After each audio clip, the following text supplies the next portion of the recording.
Assalamu alaikum, welcome back. Now we are discussing Canto number 3. This is from Rape of the Lock, which is written in heroic couplet. So we come to know that now Belinda and all the people around, so they are gathered in Hampton Court. So first of all, introduction to the Hampton Court is given here. Close by those meets, उन middles के पास forever crowned with flowers, जिन पे हमेशा फूल होते हैं, जो हमेशा जहाँ पे फूल निकले होते हैं, खूबसूरती होती है, सब्जा होता है. With Thames with pride service is rising towers, जहाँ पे रिवर टेम्स बड़ा प्राउडली देखता है अपने आसपास की ऊंची ऊंची बिल्डिंग्स को. ये उन सारी बिल्डिंग्स की बात हो रही है जहाँ पे इनका पार्लियामेंट हाउस है, जहाँ पे रॉयल कोर्ट है.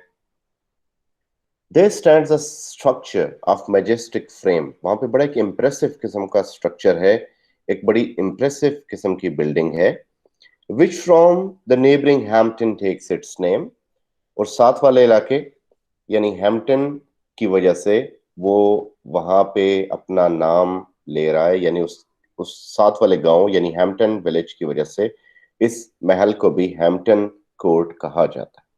अच्छा, यहाँ पे क्या होता है? Here Britain statesman पॉलिटिशियन से एक स्किल्ड पॉलिटिशियन होता है, यानी ये आम पॉलिटिशियन नहीं होता, बड़ा एक माना जाना हुआ सियासतदान.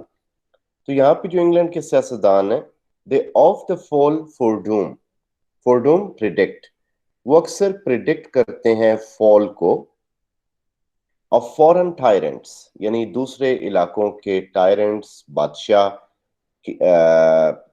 पॉलिटिशियंस, किंग्स, ये उनकी फॉल को प्रिडिक्ट करते हैं, डिसाइड करते हैं. And of nymphs at home, और उन खूबसूरत ख्वातीन की भी जो घरों पे. सो इट मीन्स कि not only they are talking about some country affair, but also they're talking about domestic affair. They're also talking about girls, females, beautiful housewives, beautiful ladies. There, here, though great Anna यानी queen N, जो कि इस जमाने में queen थी. Queen Anne whom 3 realms obey. So तुम जिसको 3 realms obey करते हैं. So 3 realms जो हैं वो इंग्लैंड, स्कॉटलैंड एंड वेल्स, जो कि इसके अंडर थे, उनको 3 realms कहा जा रहा है कि 3 एरियाज तुम्हें obey करते हैं. Durst sometime counsel take and sometimes take. इसको थे प्रोनाउंस करेंगे यहाँ पे. सो तुम कई दफा यहाँ पे मशवरे वगैरह लेने आती हो, कई दफा चाय पीती हो, तो तुम्हारा भी यहाँ पे आना जाना अक्सर होता है. इधर the heroes and names resorts, यहाँ रिजॉर्ट होता है वो प्लेस जहाँ पे लोग अक्सर आते हैं. सो ये वो जगह है जहाँ पे हीरोज यानी मेल कम्युनिटी एंड नेम्स यानी female beautiful girls, they often come to taste while the pleasures of court, ताकि वो महल की प्लेयर्स को एंजॉय कर सकें. In various talk the instructive hours they passed. Instructive hour क्या है कि आप रॉयल कोर्ट में हो, सरकारी बिल्डिंग में हो, तो वो बड़ा अच्छा एक हेल्दी डिस्कशन होनी चाहिए, एक हेल्दी टाइम गुजरना चाहिए. तो बड़ी वेरियस किस्म की टॉक में ये इंस्ट्रक्टिव आवर्स गुजरते हैं. और क्या बातें होती हैं? यू गेव द बॉल और पेड द विजिट लास्ट, कि लास्ट टाइम बॉल डांस किसने दिया था, किसके घर पे हुआ था, लास्ट टाइम कौन लेट आया था.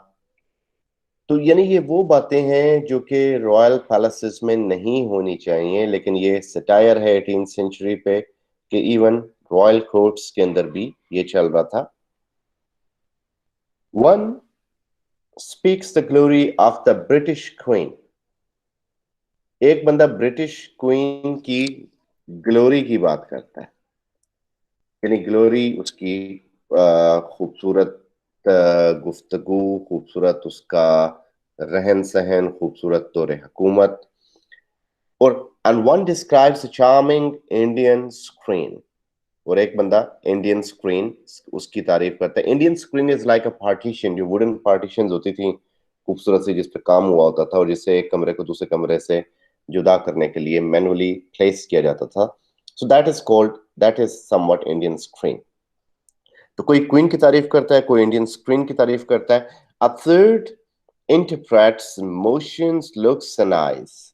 और एक बंदा वहां पे बैठ के इंटरप्रेट कर रहा होता है अपने दोस्तों की कंपनी में कि जो ख्वातीन है उसने ऐसी मूवमेंट की, इसका क्या मतलब है, उसने मुझे ऐसे देखा, उसका क्या मतलब है, उसने आंख को ऐसे किया, इसका क्या मतलब है. At every word a reputation dies. और हर एक गुफ्तगू में किसी ना किसी का किरदार, उसकी असैसिनेशन होती है, यानी किरदार कशी होती है. तो यानी ऐसा ये मौका है जहाँ पे लोग बैठ के मर्दों के औरतों के किरदार कशी कर रहे होते हैं, फजूल बातों में टाइम जाया कर रहे होते हैं. Snuff for the fans supply each pause of chat. और जब वो थक जाते हैं, पॉजेज आते हैं, तो मेल कम्युनिटी वो स्नफ लेती है, ये नस्वार की तरह एक चीज. और जो फैन है that refers to the female community, यानी वो पंखा झलना शुरू हो जाती हैं with singing, laughing, ogling and all that. और उसके बीच में क्या होता है कि सिंगिंग भी चल रही होती है, हंस भी रहे होते हैं मेल और फीमेल. ऑगलिंग ऑगलिंग होता है कि बड़ा एक एमरस नजरों से देखना, ललचाई हुई खा जाने वाली नजरों से देखना. तो मेल फीमेल, फीमेल मेल को ऐसे देख रहे होते हैं. एंड ऑल दैट, यानी ऑल दैट सेक्सुअल टॉक और looks at each other. So this is all going on the royal court. So meanwhile, declining from the Noon of the day, यानी सूरज जो है वो ढलता हुआ इस टाइम पे, दिन के टाइम पे, the sun obliquely shoots his burning ray. अब सूरज की जो शुआएं हैं वो ओब्लिक मैनर में आ रही हैं, यानी तिरछी आ रही हैं, सीधे नहीं आ रही, क्योंकि अब सूरज गुरूब हो रहा है. द हंग्री जजेस सून द सेंटेंस साइन. और हंग्री जजेस यानी वो जजेस जो कि बिल्कुल तैयार थे सजा देने के लिए, क्योंकि उन्हें भूख लगी है. अब वो जल्दी जल्दी फैसले कर रहे हैं बगैर उसकी डेप्थ में गए कि मुजरिम कौन है. And wretches hang that the jurymen may dine. और ज्यूरीमैन को भी भूख लगी है, तो वो फटाफट अपना वर्डिक्ट दे के किसी बेगुनाह को फांसी पे चढ़ा देते हैं ताकि उनका खाना लेट ना हो जाए. जज भी फैसले जल्दी सुना के घर भाग जाते हैं. ये भी एक सटायर है. The merchant from the exchange return in peace.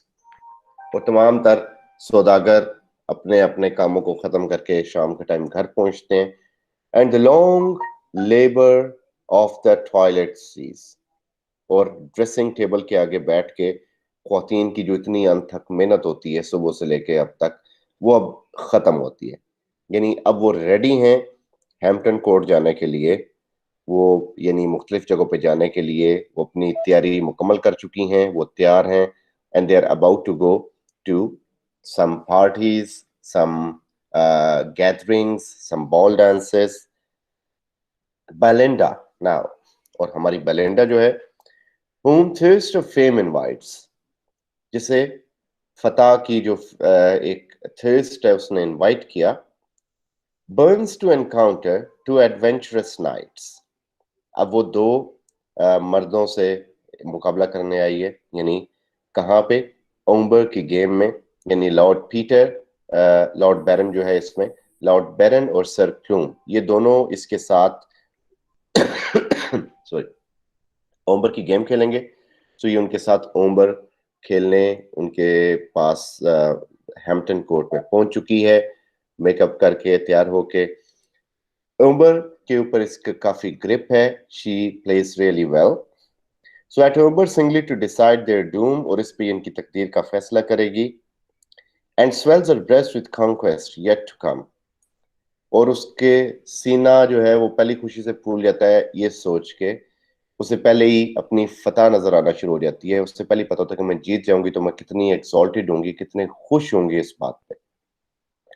अब यहाँ पे ये कि ये अब एरियल और यानी अपेरेंटली यानी दिखाई दे रहा है कि एरियल, लेकिन इनफैक्ट बेलिंडा खेल रही है. तो ये कार्ड गेम्स जो है वो स्टार्ट होती है. अब ये जो कार्ड गेम है इसको डिटेल में पढ़ने का फायदा नहीं है.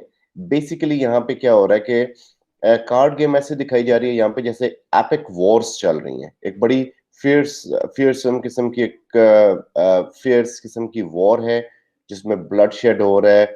और डिवाइन मशीनरी भी उसमें इन्वॉल्व है। हीरो हीरोइन बिल्कुल हमला कर रहे हैं, विलन भी हमला कर रहा है और उसमें बहुत ज्यादा अटैक्स हो रहे हैं। So this is kind of thing what is shown here.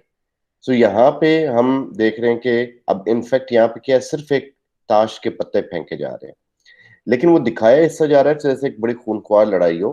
For example, hearts का किंग आगे आया तो जो स्पेड की क्वीन है उसने तलवार निकाल के उसके गले में डाल दी और हार्ट्स का किंग मर गया। यहाँ पे इनफैक्ट क्या हुआ, जैसे क्योंकि स्पेड की जो क्वीन थी शायद उसका पत्ता हैवी था, तो वो हार्ट्स का किंग वाला पत्ता हार गया। सो इस तरह ये जंग का एक माहौल दिखाया गया जो कि इनफैक्ट एक कार्ड गेम है। So we will skip it. अब यहाँ पे बैरन और जो सर प्लूम है वो खेल रहे हैं। Will start from line number 99 here. The nymph, exulting, fills with shouts the sky. तो बेलिंडा जीत जाती है बेसिकली गेम, तो बड़ा खुश होती है और उसकी जो खुशी के नारे हैं आसमान तक जाते हैं। The walls, the woods and the long canals reply. हर जगह पे उसकी आवाज वो रिबाउंड होती है, एको होती है। अब यहाँ पे पोइट दे रहा है एक तरह से एक अपने views. O thoughtless mortals, ever blind to fate, too soon dejected and too soon elate। कि mortals यानी इंसान कितना पागल है, कितना यानी एक कम अकल है, किसे तकदीर का पता ही नहीं है। ये फौरन परेशान हो जाता है, इलेट कहते हैं हैप्पी, सो फौरन खुश भी हो जाता है। Sudden these honors shall be snatched away and cursed forever this victorious day। Belinda को कह रहा है कि जो तुम्हें ऑनर्स मिले ये बहुत जल्दी तुमसे छीन लिए जाएंगे, ये इज्जत बहुत जल्दी तुम्हारे हाथ से निकल जाएगी। और ये जो विक्टोरियस डे जिस दिन तुम ये गेम ऑफ कार्ड्स जीती, जिसको तुम विक्टोरियस डे समझ रही हो, तुम सारी उम्र इसको गलत समझोगी, इस पे लानत भेजोगी। For lo the board with cups and spoons is crowned. और देखो जो बोर्ड है यानी ट्रे, उस पे कप्स और स्पून प्लेस कर दिए गए। The berries crackle and the mill turns round। Berries यानी कॉफी बेरीज, कॉफी के जो सीड्स हैं वो क्रैक कर रहे हैं, और मिल यानी वो जो मैनुअली जो क्रश करती थी कॉफी बीन्स को, वो चल रही है, कॉफी का पाउडर बन रहा है। On shining altars of Japan they raise. और जापान के बने हुए बर्तनों में इन कपों को प्लेस किया जाता है, इन कपों को रखा जाता है। और उसमें यानी अब ये बेसिकली हैम्पटन कोर्ट के अंदर की बात हो रही है जहाँ पे ये सारे लोग बैठे हैं, और ये एक तरह से इन सब लोगों को एक पार्टी दी जा रही है, यानी ये सर्व हो रहा है सारा कुछ। सो अब कॉफी का टाइम है। The silver lamp the fire spirits blaze. Silver lamp, lamp की रोशनी है, स्पिरिट्स जो हैं they are shining in the light of them. From silver spouts the grateful liquid glide.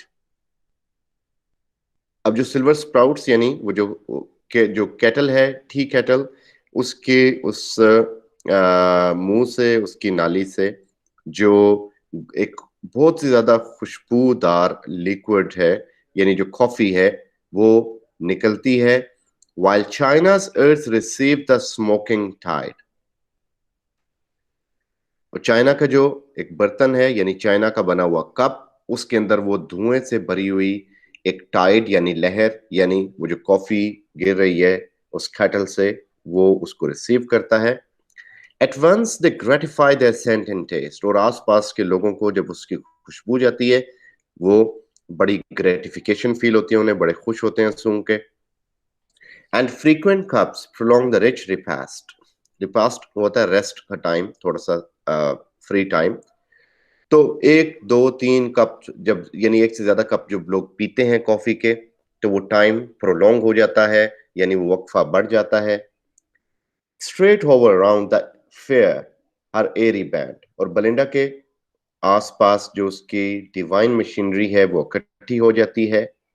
As she sipped the fuming liquor fan, और जब Belinda कुछ ये करती हैं कि जब बेलिंडा कॉफी पीती है, सिप करती है, तो वो अपनी तरफ से पंखे झलती हैं ताकि वो जो एक झाग सी बनी है, जो गर्मी है, जो एक गर्म कॉफी है, वो ठंडी हो जाए, बेलिंडा के होंठ ना जलें।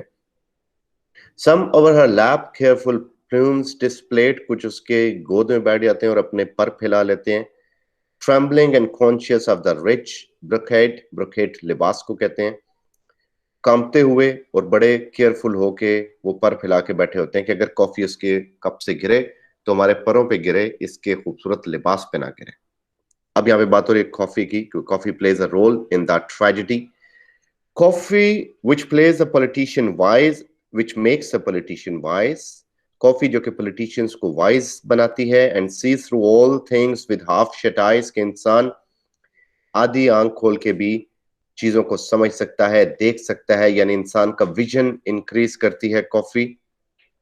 सो कॉफी ने क्या किया? Sent up vapours to the baron's brain, baron के भी का नाक में कॉफी की खुशबू गई। न्यू स्ट्रैटेजम्स, नई टेक्निक्स, नई एक्टिविटीज, नई जो कुछ चालाकियां उसके माइंड में आई। The radiant lock to gain, ताकि वो उस रेडियंट, उस चमकते हुए बालों को इकट्ठा कर ले, संभाल ले। सीज रैश यूथ, अब पोइट जो है वो उसको कह रहा है बैरन को कि जल्दबाज इंसान रुक जाओ। डिजिस्टर दिस टू लेट, रुक जाओ इससे पहले काफी देर हो जाए। Fear the just gods and think of Scylla's fate, खुदाओं के इंसाफ का सोचो और स्काइला की उस तकदीर का सोचो। स्काइला वाज यानी अ गर्ल जो कि उस नीसिस की बेटी थी। ये एक माइथोलॉजी में से लिया गया है। नीसिस की बेटी थी, नीसिस को बड़ा प्यार था इससे, इसको बड़ा प्यार था अपने बाप से। फिर ये हुआ कि इसको जिस बंदे से मोहब्बत हो गई वो इसके बाप का दुश्मन था, तो उसने यूज किया स्काइला को अपने यानी दुश्मन से इंतकाम लेने के लिए। नीसिस की सारी ताकत उसके बालों में थी, तो उसने इसकी बेटी को कहा कि तुम जाके उसके बाल काटो और मुझे ला के दो। तो वो जब अपने बाप के बाल काटने आई तो बाप उठ गया और फिर उसने स्काइला को परिंदे में कन्वर्ट कर दिया ताकि वो सारी उम्र परिंदा बन के उठती रहे। सो यहाँ पे वो कह रहे कि स्काइला की तकदीर से डर के रहो। Change to a bird and sent to flit in air, कि जिसको परिंदा बना के हवा में उड़ने पे छोड़ दिया। She dearly pays for Nisus injured hair, उसने उसके बालों को जख्मी किया तो वो उसकी प्राइस भर रही है। But when to mischief mortals bend their will, लेकिन जब जो इंसान है कोई बुराई करने का जहन बना लेते हैं, how soon they find fit instruments of fail, यानी शक्करखोरे को शक्कर मिल जाती है तो उनको बुराई करने के इंस्ट्रूमेंट्स भी मिल जाते हैं, इल करने के इंस्ट्रूमेंट्स यानी जरिए भी मिल जाते हैं। Just then Clarissa drew with tempting grace, Clarissa एक कैरेक्टर है यहाँ पे जो कि कैंटो 4 में एक तकरीर करेगी। So क्लैरिसा ने एक बड़े खूबसूरत अंदाज में a two-edged weapon from her shining case, उसने एक दो धारी वेपन अपने चमकते हुए पर्स से निकाला। So ladies in romance assist their knights, present the spear and arm him for the fight, जैसे कि रोमांसेस में हम देखते हैं कि लेडीज हेल्प करती हैं अपने नाइट्स की, उनको तैयार करती हैं, उनको बेसिकली स्क्वायर का रोल प्ले करती हैं, उन हथियार देती हैं। सो इसी तरह वो क्लैरिसा कैंची निकाल के बैरन को देती है। He takes the gift with reverence and extends the little engine on his fingers ends, तो बड़ी इज्जत से वो गिफ्ट रिसीव करता है और उसे अपने हाथों पे चढ़ा लेता है सिजर्स को। This is just behind Belinda's neck is spread. So जो सिजर्स है उसे वो उसकी नेक के पीछे ओपन करता है। As of the fragment streams she bends her head, और वो मसरूफ होती है कॉफी पीने में और साथ साथ उसकी खुशबू सूंघ रही होती है। Swift to the lock are thousand spirits repair. Thousand spirits यानी डिवाइन बीइंग्स वो लॉक की केयर करने के लिए उसके पीछे आ जाती हैं, उसके पीछे खड़ी हो जाती हैं ताकि उसको नुकसान ना पहुंचे, कोई उसको नुकसान ना पहुंचा पाए। 1,000 wings by turns blow back the hair, और वो अपने छोटे छोटे पर यानी 1000 स्पिरिट्स जो हैं वो फड़फड़ाती हैं ताकि हवा ही लगे इसको और ये पीछे मुड़ के देखे कि इसके साथ क्या होने वाला है। And thrice it touch the diamond in her air, 3 दफा वो उसके कानों में जो डायमंड रिंग है उसे हिलाते हैं ताकि बेलिंडा इस तरफ मुतवज्जा हो। Thrice she looked back and thrice the foe drew near, 3 दफा वो पीछे मुड़ के देखती भी है और तीनों दफा दुश्मन उसके करीब आता जाता है। अब वो क्या देख रही है पीछे? बेसिकली वो ये देख रही है, अच्छा बैरन मेरे पीछे है तो ठीक है, वो खुश होती है, यानी वो खुश होती है कि बैरन मेरे पास है।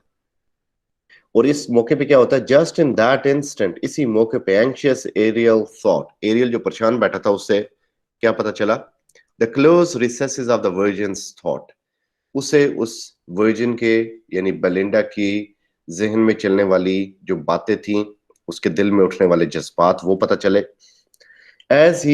as on the nosegay in her breast reclined, he watched the ideas rising in her mind, तो जो जो उसके दिल में जो उसके ऊपर जो फूल बने थे, यानी उसके ड्रेस के ऊपर जब वो उधर था तो उसे दिल के अंदर से और उसके माइंड में से वो उठते हुए आइडियाज सुनाई दिए, समझ आए, यानी वो पहचान गया कि बेलिंडा के दिमाग में क्या चल रहा है, उसके दिल में क्या चल रहा है। Sudden she viewed, in spite of all her arts, तो क्या देखा उसने? उसकी तमाम तर बेलिंडा की तमाम तर ताकत के बावजूद, क्योंकि वो छुपा के रखती थी अपनी मोहब्बत को, एरियल ने देख लिया an earthly lover lurking at her heart, कि उसके दिल में कोई दुनियावी आशिक छुपा हुआ है। Amazed, confused, he found his powers expired, so इसकी पावर एक्सपायर हो गई, क्योंकि उसकी पावर तभी थी बेलिंडा पे अगर वो किसी दुनियावी बंदे की मोहब्बत में गिरफ्तार ना होती। Resigned to fate with a sigh, retired, तो उसने बेलिंडा को तकदीर पे छोड़ा, जो होना है वो होता रहेगा, देखी जाएगी, और फिर एक आह भर के बेलिंडा से जुदा हो गया। अब बेसिकली ये क्या था कि बेलिंडा जो है वो मोहब्बत करती थी बैरन से, लेकिन वो उसे एक्सपोज नहीं करना चाहती थी।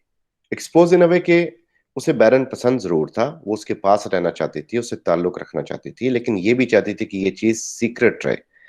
मतलब मैं उससे मंगनी ना करूं, मैं उससे शादी ना करूं, हमारा एक ताल्लुक चलता रहे और दुनिया को पता ना चले, क्योंकि दुनिया को पता चलेगा तो मैं तो खूबसूरत लड़की हूँ और मेरे पीछे आने वाले बाकी लोग मेरा पीछा छोड़ देंगे कि ये तो व्याही हो गई, या अब तो ये मांगी गई, तो अब ये हमारे काबू कहाँ पे आएगी।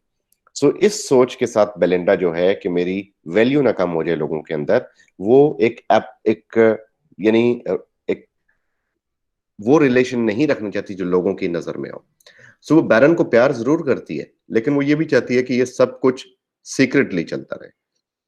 सो the peer now spreads the glittering forfex white, forfex कैंची को ही कह रहा है कि अब उसने कैंची को मुकम्मल खोल दिया। It enclose the lock, now joins it to divide, अब उसके बाल कैंची के दरमियान आ गए और उसने उसको बंद करना शुरू किया ताकि उसको काटे। Even then, before the fatal engine closed, उसके बंद होने से पहले भी, our wretched self too fondly interpose, एक सेल्फ जो कि बड़ी शिदाई थी बेलिंडा की हिफाजत करने के लिए, वो बीच में आ गई ताकि बाल बच जाए। लेकिन fate urged the shears and cut the self in twain, तकदीर में यही लिखा था, और जो सेल्फ थी वो 2 टुकड़े हो गई। But airy substance soon unites again, लेकिन चूंकि हवाई बीइंग थी वो दोबारा से ठीक हो गई। The meeting point ends the sacred here dissever, dissever अलग कर देना, जहां पे कैंची के दोनों एंड्स मिलते हैं वहां से वो बेलिंडा के मुतबरक बाल अलग हो गए। From the fair head forever and forever. So this was the tragic element or tragic time, कि उसके सर से वो मुकद्दस बाल अलग कर दिए बैरन ने अचानक हमला करके। Then flashed the living lightning from her eyes and screamed of horror rent the frightened skies. और फिर बेलिंडा की आंखों से जो बिजलियां निकली और जो उसके मुंह से चीखें निकली, उन्होंने आसमानों को भी चीर के रख दिया, आसमानों को भी डरा के रख दिया। No louder shrieks to the pitting heavens are cast, और इतनी ज्यादा चीखें तो इंसान तब नहीं मारता when husbands or when lapdogs breathe their last, जब ख्वातीन के या तो बंदे मर जाते हैं या उनके कुत्ते मर जाते हैं। सो ये अगेन सटायर है 18th सेंचुरी वुमेन पे कि उनके लिए उनके मियाँ का मरना या कुत्ते का मरना एक बराबर है। और when rich China vessel from fallen from high, या जब ऊंचाई से एक चाइना का बर्तन नीचे गिरता है। अब क्या है ना कि यहाँ पे वो वैल्यू ले रहे हैं हम कि चाइना की जो प्रोडक्ट्स हैं बड़ी फजूल होती हैं, लेकिन वो चाइना के जो बर्तन जो कि उस जमाने में यूज होते थे और अभी भी जो मुल्क हैं उनके हिसाब से क्वालिटीज जाती हैं, तो ये बड़ी टॉप क्वालिटी के बर्तन थे कि जब ऊंचाई से चाइना का बर्तन गिरता है, in glittering dust and painting fragments lie, और जब वो मट्टी मट्टी हो जाता है और टुकड़े उसके टूटे हुए चमक रहे होते हैं, तो ये औरतें तब भी इतना नहीं चीखती जितना बेलिंडा चीखी आज जब उसने देखा कि उसके बाल कट गए। Let ruts of triumph now my temples twine, the victor tried the glorious prize in mine। कि अब तकदीर जो है मेरी गुलाम हो चुकी है, जो शोहरत थी, जो एक विक्ट्री थी, वो मेरी मुकद्दर हो चुकी है, और जो ग्लोरियस प्राइज है बेलिंडा के बालों का, वो अब मेरा है। While fish in stream or birds delight in air, जब तक मछलियां समुद्र में रहेंगी, जब तक परिंदे हवा में उड़ेंगे, और in a coach and six the British fair, जब तक कोचेस में लोग ब्रिटिश फेयर्स में मेलों में जाते रहेंगे, खूबसूरत ख्वातीन और मर्द इकट्ठे फिरेंगे। As long as Atlantis shall be read, Atlantis एक वल्गर बुक थी, जब तक लोग अटलांटिस पढ़ते रहेंगे, और small pillow grace a lady's bed, और लेडीज के जो बेड हैं उन पे स्मॉल पिलोस पड़े रहेंगे और उस पे वो लेटी होंगी। One visits shall be paid on solemn days, और विजिटर्स उनको आके मिलते रहेंगे ऐसे डेज पे जब उन्हें नहीं भी मिलना चाहिए। वन न्यूमरस वैक्स लाइट्स इन ब्राइट ऑर्डर ब्लेज, जब ऐसी वैक्स लाइट्स जलेंगी, मोम की बनी हुई मोमबत्तियां एक एक प्यारे से ऑर्डर में, यानी जैसे कैंडल लाइट डिनर होता है एक बड़े रोमांटिक माहौल में, जब तक वो जलती रहेंगी। While nymphs take treat assignations give, और जब तक औरतें जो हैं वो खूबसूरत औरतें वो ट्रीट्स लेती देती रहेंगी, जब तक वो लोगों के साथ अपने ताल्लुकात हर तरह के बनाती रहेंगी। So long my honor, name and praise shall live, तब तक मेरा नाम, मेरी इज्जत और मेरी तारीफ रहेगी। सो ये बैरन कह रहा है कि जब तक ये सारे काम होते रहेंगे, सो ही मीन्स टू से बेसिकली ये भी सटायर है 18th सेंचुरी वुमेन पे कि ये सारे काम उस टाइम में होते थे, तो वो कह रहे जब तक ये काम चलते रहेंगे तब तक लोग मेरी यानी जब तक इन अ वे कि वो कहना चाह रहा है कि दुनिया रहेगी, तो ही मीन्स कि जब तक दुनिया रहेगी ये काम तो चलते रहेंगे। तो जब तक दुनिया रहेगी लोग बैरन को याद करेंगे, कोई बैरन था जिसने इतना बड़ा एक मार्का सर किया। What time would spare from steel receive its state, जिस चीज को वक्त ना खत्म कर सके उसे स्टील खत्म करता है। And monuments like men submit to fate, और बड़े बड़े मॉन्यूमेंट्स यानी इंसान वो अपनी तकदीर के आगे बैठ जाते हैं। Steel could the labour of the gods destroy, even खुदाओं की जो मेहनत होती है स्टील उसको भी डिस्ट्रॉय कर देता है। And strike to dust imperial towers of Troy, और वो जो बड़े शहाना किस्म के टावर्स हैं ट्रॉय के उनको भी डस्ट में मिला सकता है।